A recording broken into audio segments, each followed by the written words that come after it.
And what had happened was, before I got transferred, was there was a murder in front of us. And it was a gangster disciple and a Crip. They knew each other from the street. And I remember that they were best friends, man. Their mothers knew each other. They slept at each other's houses. They knew each other since little kids. And they're smoking Molly at this time. And at this time, man, Molly had us so geeked up. We'll be up till 5, 6 in the morning all day, just smoking Molly.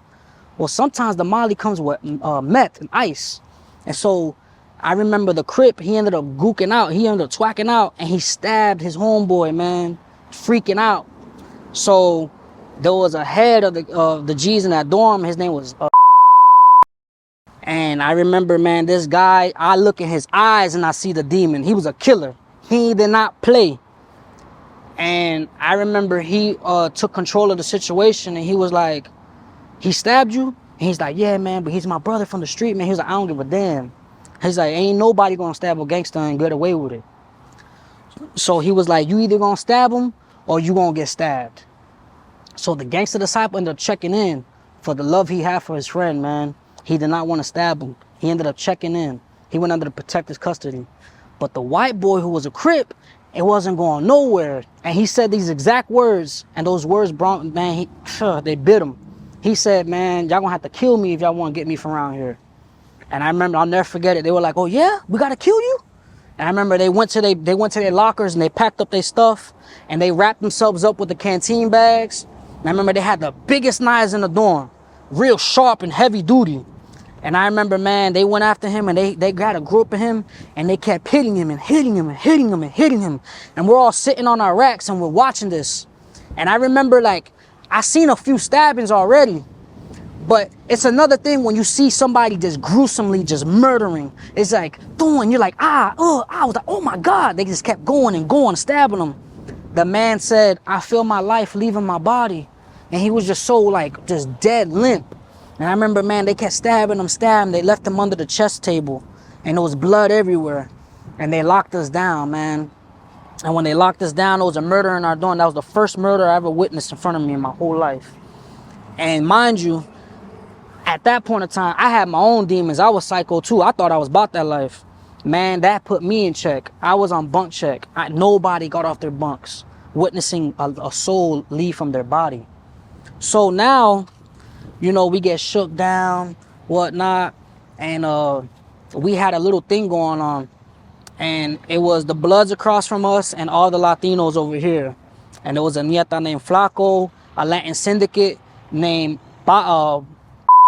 we call him, and he was the plug for the dorm. And we had a 27 that was with us. His name, man, God bless him, man. And I remember, man, we were just out there wilding, man. We were just doing whatever, and we were just doing moves for them, whatever. And they caught on to us. So when they caught on to us, they basically indicted us, man. They came through, they locked us all up on the investigation. I did 90 days on the investigation, 90 days in the box.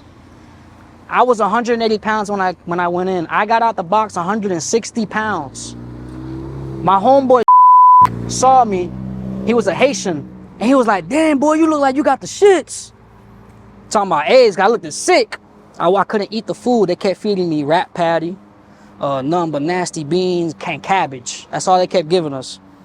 And I remember I got out that box and I got transferred to Blackwater. And when I got transferred to Blackwater, I remember it's a private camp and it's all closed in. And I ended up becoming a Muslim at this time, right? And I got close to the Muslim community. And, you know, another man, his name was, he was a Hebrew Israelite too. This is crazy. And he ended up stealing from my room. He stole a cheese squeeze and a Danish. And he used to gamble. And he used to always ask me, yo, man, let me get this, let me get that. You know, I'm going to bring it back. And I believed in him because he used to gamble so good. He'll come back with a big boy bag. I'll just give him like $2. So this time he's smoking tunchi. He sprung out and he's asking me for some canteens, for some money. And I told him no because I didn't want him smoking dope. So he ends up going to my room, stealing my cheese squeeze and my Danish. So come to find out, one of my Muslim brothers, I see that my stuff is like weird because I have my stuff organized. And I'm like, damn, what the hell? and somebody tell me he went in my room and took it. And now I'm having a meeting. And mind you, I got one of my ex-Latin King brothers from Jacksonville, who was a jack boy. He was a godson who used to be the second for the Latin Kings of the state prison, right? So I remember we had a couple other Muslims in the room too, and we were having a meeting, and he kept walking back and forth from the room because the way the rooms is, they got a big window at the door. And when I seen them, they were like, chill, chill, chill, chill. And I was like, man, F that. So I went and I was like, yo, come here, bro. I was like, bro, you stealing, bro? And he tells me, oh, who you booting up on? So that confirmed that, yeah, he did steal from me.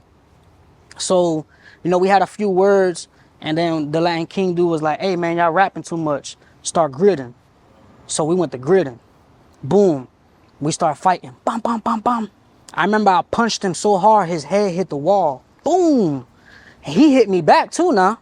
He hit me back, and I remember I dodged it, and I picked him up, and I boomed him, and we had tables in the rooms at Blackwater, and I boomed him to the corner of the table, and his spinal cord and his kidneys and everything hit the corner of this table, and he went, ah! Tell me how one of the Muslims came right behind me while he was like this, and he stole him, split his whole eye, wide open, blood everywhere. And we just started jumping on him, jumping him. And I had the knife on me. And I forgot that I gave the knife to somebody else. And I was looking, when he was curled up, I was looking for the knife to stab him. And I couldn't find the knife. And I was like, you lucky I ain't got this knife. And I went on the top bunk and I jumped on his back. Boom! And then, mind you, everybody came, they broke up the fight. There's blood all over me. And I remember I was like, yo, you gotta go. And he was like, who gonna leave? I ain't going nowhere. Y'all gotta kill me. Another one, say this crazy stuff. So like, I'm kind of shocked that he's even still going like this, because I like literally just beat this man to a pulp. And I remember he ends up getting into it with a ZMF. And him and the ZMF about to go through it. He has the stick, he has the knife. Now it's not even my war no more. He's going through it with the Z's now. And I'm just like, what the heck is going on, man? Well, somebody de-escalated the situation and everybody ended up going in peace. And I remember I seen him the next day walking like this. And I felt so bad for him, man. Because I know him. This guy used to write books. He used to write poems. He used to write me his dreams and stuff. I'd be like, damn, man. I was like, yo, man, you real knowledgeable, man. I was like, man, yo. But it sucked because he had a life sentence and he couldn't put this into action. So I knew who he really was, man, a man with potential. But the Tunchi, the drugs, ended up dragging him down, breaking him. And I remember I seen him walking like this the next day, and I felt so bad for him. And I went up to him, and I was like, yo, man, I was like, yo, bro, you good? He was like, yeah, man. He was like, man, I'm pissing and shit in blood. And I was like, damn, man. I was like, yo, man, I'm sorry, man. I don't know what it was, man. God put something in my heart, man, to just have compassion for this man. And he forgave me. But I didn't trust him. Because he was a little low-key evil, man. And he ended up making these giant knives and he was selling them. And I thought that he was going to stab me to get revenge, but he never did. He ended up getting beat up by the police trying to get an extra tray. When the police came, he tried to get an extra tray. The police said, I seen you get the tray already. So he's like, nah, man, I ain't get no tray. Da, da. So, kind of find out, they hit the button. Bam! They all come. The police pick him up, slammed him. Mind you, he already got arrested. He's already walking like this, but he's booting up. The police pick him up and slammed him. Bam! And they start beating him. They beating him up in front of us. And I never seen that man again. So, after that, I have a bunkie named Chain Gang Legend. And he did 25 years. And he was sentenced to a 5-year sentence, I believe, or a 10-year sentence. And he ended up catching a body, was stabbing a man with a knife that was dipped in manure. And when he stabbed the man with the manure, it ended up giving him an infection inside his body. So that's when they gave him 25 years in total. And now this man was my bunkie. And he was real grumpy old man. And he was about to go home. And I remember somebody stole his sweater. He cleaned the sweater. He put it on the table. It was drying out. Someone stole it. So someone ends up telling who stole it. because it's about 80 men in the dorm. Somebody's gonna see something. So they told us who stole it. So Ronnie Rump's putting on his boots. He old as heck. I don't know what he think he gonna do. So I was like, yo, you my bunkie, man. I'm gonna take care of that. So we go. I go up to the dude. He's sleeping on the top bunk.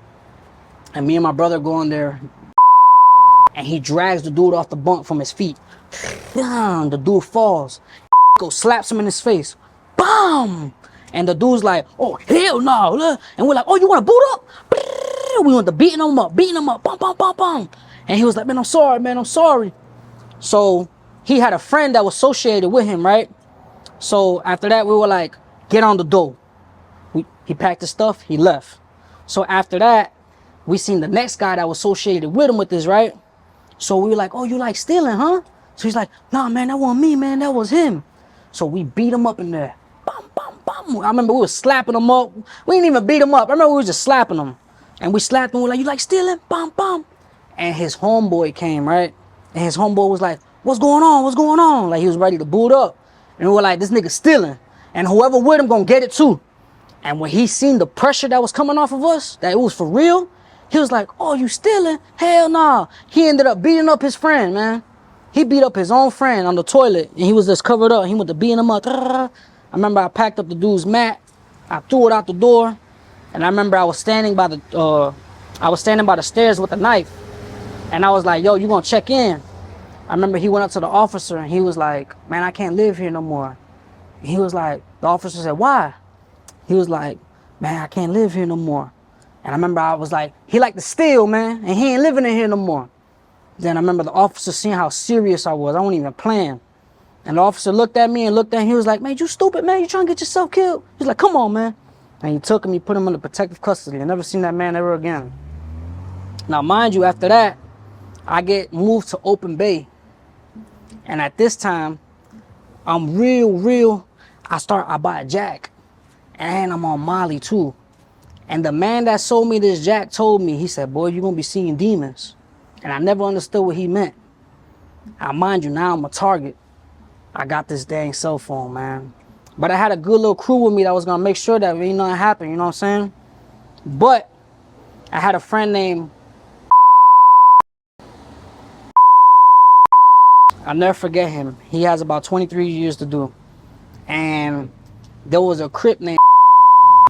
And before I got transferred from here, this man ends up calling the hotline, the security hotline, to give information about was doing his thing in the prison, making money.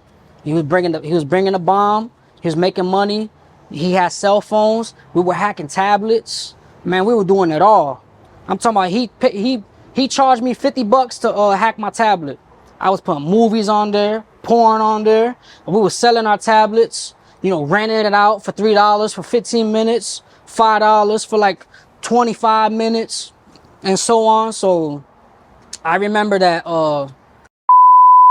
Bunky ended up coming up to us with the man's jack, the cell phone, and he's showing us the messages of him reporting what the names and everything.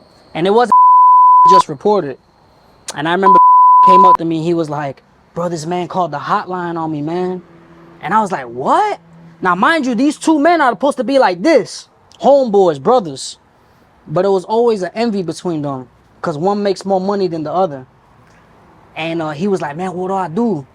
And I was like, man, you don't want to hear my answer, man, because I care about you, bro, and I don't want you to leave me, man, because he ended up becoming my close friend. And I remember he's ZMF, so he called his head and ate on.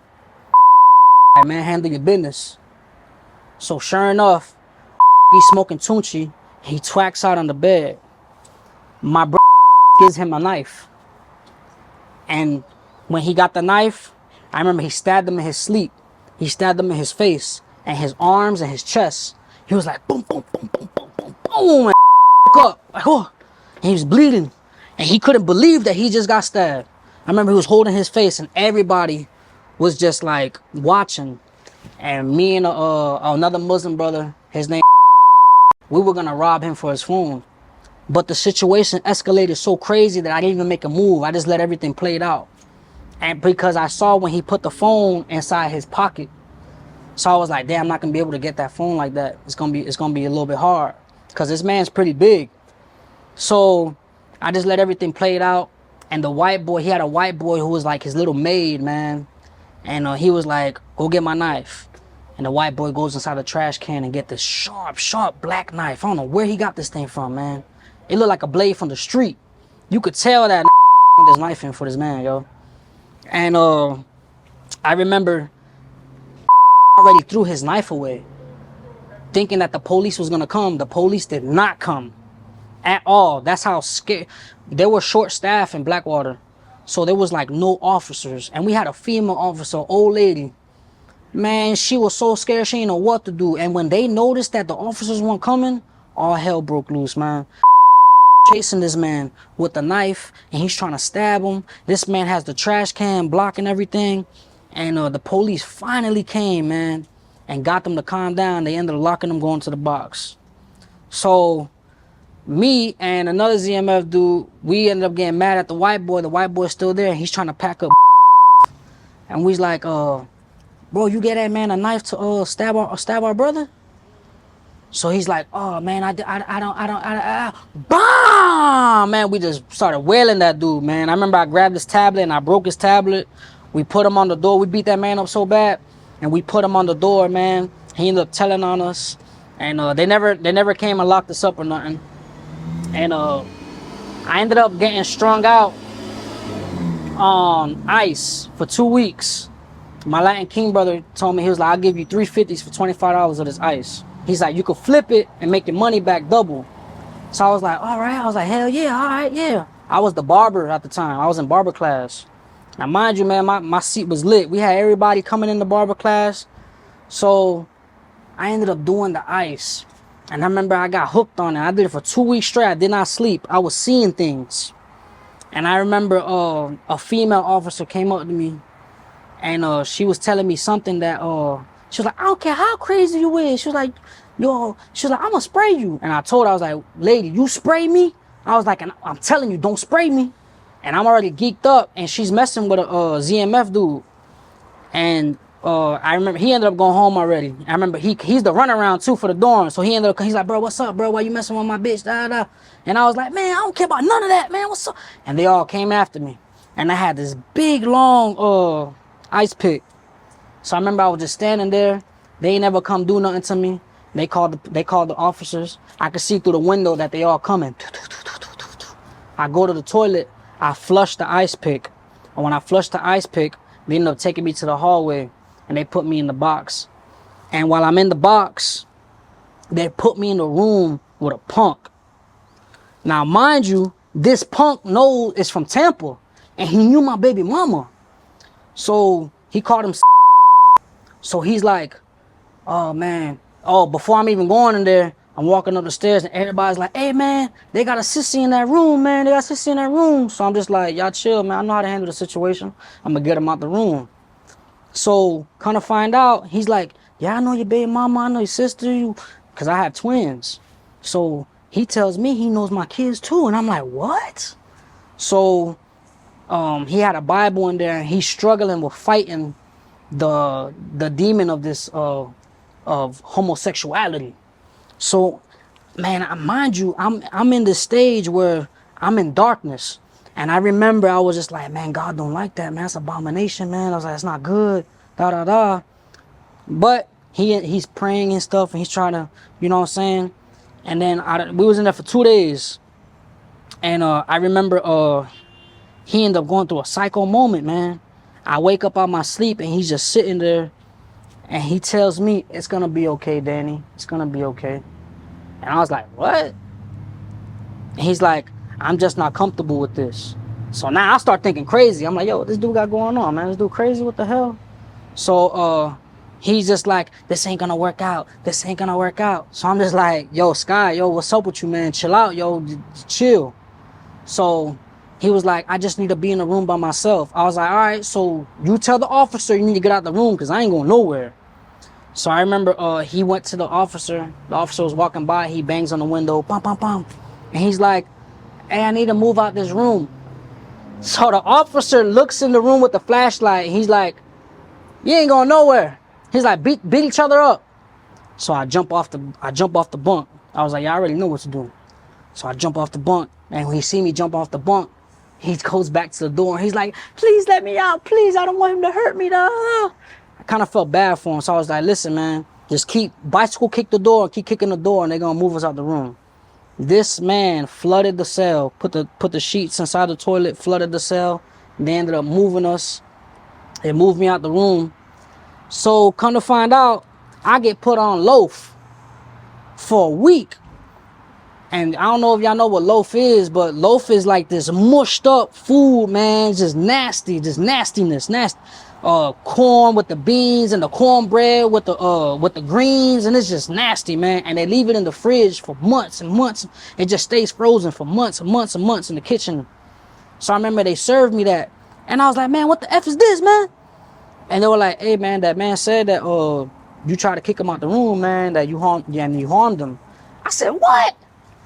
So I got the flap open. I'm like, Scott, man, how you gonna tell these people that lie, man?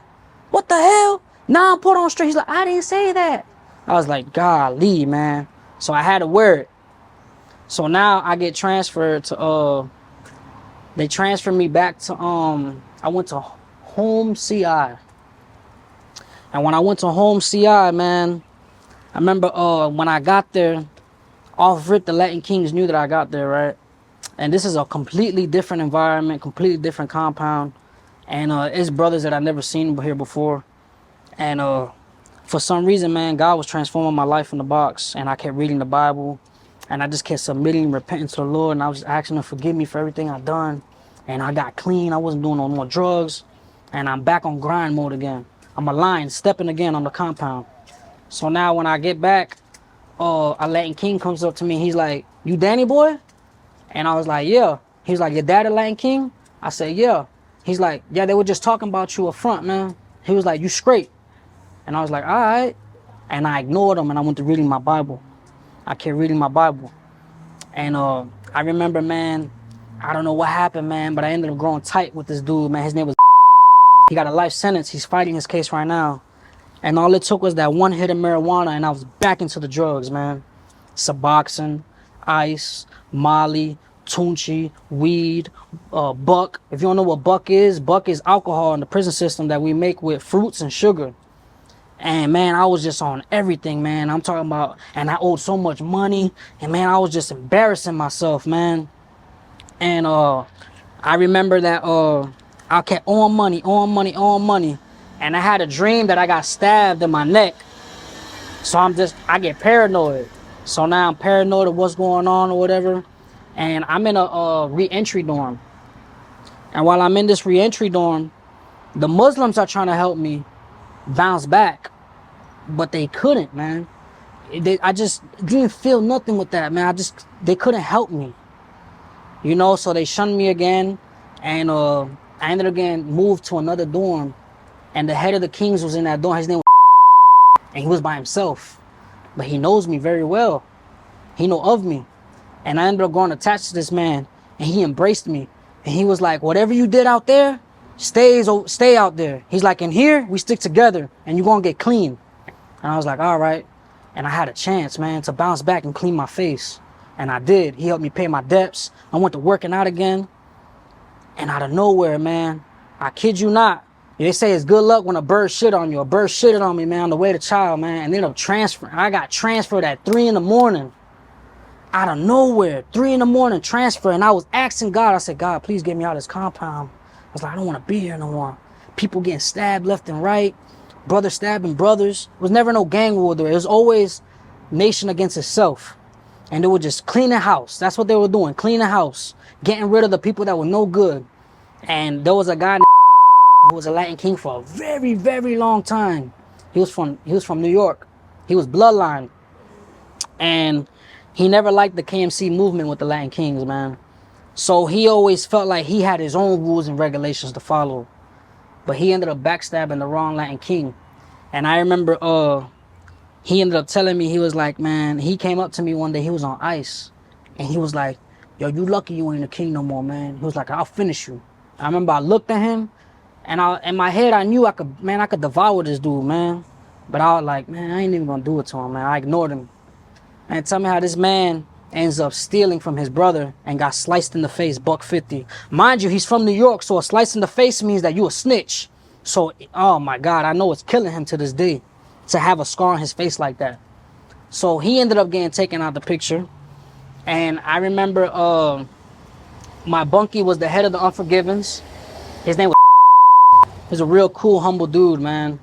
And he was just like, man, you want me to move you to the military dorm, the veteran dorm? And I was like, yo, you could do that? He's like, yeah. So I ended up going to the military dorm, and that's when I got transferred. And when I got transferred, I ended up going to Hardy CI, Party Hardy, and it's murder capital. And I know they were killing people left and right in that prison, man. And that's a CM camp too as well. And I remember that I ended up joining the church there. And I remember I gave my life to God there, and it was just amazing, man. And God changed everything, the way I think, the way I see everything. And then I'm giving my heart in Christ to God, man. And I remember I just felt like there was no hope in that time. I felt like I was gonna go home as a junkie, drugged out. And man, God liberated me, man, from the drugs that was in there, man. And I remember I was walking a straight path with the Lord in there. I ended up going home from Hardy CI. And man, God was good. There was no drama in that camp. God protected me. And everything that I was witnessing was with other people, stabbings, murders. Seen people get killed. And God protected me through all that, man. Through that compound. That was the worst compound I've been to, with the most murders and violence. And God protected me. He kept his hand over me. And I had no problems in that compound. I went home from that compound. And I remember Ricky ended up picking me up from the prison, man. Took me out to eat with my family and stuff. And it was just a blessing, man. And yeah, man, that's how I ended up going to prison and how I got out, man. Just madness. But God is good. And how you doing now? What's been going on since you've been out? How long you been out? And how has your transition home been? I've been out 8 months now, and I'm doing real good. I'm part of Block Hustle Entertainment with E.I. the King. I thank the brother. You know, he embraced me as soon as he met me. I was with the Jack Burrell Foundation as well, the prison ministry as well, and they embraced me as well and took me under. And I'm still doing the Lord's work, man. We're doing ministry out here. And one day I hope I could go back to prison ministry. We could go back in there and speak life into the men that needs freedom. What's up, man? My name is Daniel, and this is the Incarceration Podcast. And listen, if you've done any time, I'm talking about a county jail, state penitentiary, federal, or even drug programs, whatever. If you want to share your story on this channel, go ahead and email me at eithekingbooking. Go ahead and put your stories in the comments below. If there's anything that I talked about slightly, you want me to go more in depth on, or anything I haven't talked about at all, and it's a good idea, drop it in the comments. Let me know. And also remember, I am a rapper. My artist name is E.I. the King. You can find my music on all platforms. I also have another channel, YouTube channel, my official artist channel, E.I. the King. And I also have another podcast. It's called Let Me Talk Bro, where I talk more so about my life, music, ministry, and all these things. Also, I have a Patreon with exclusive content. Everything is in the description below. So listen, man, till the next time, it's your boy, E.I. the King.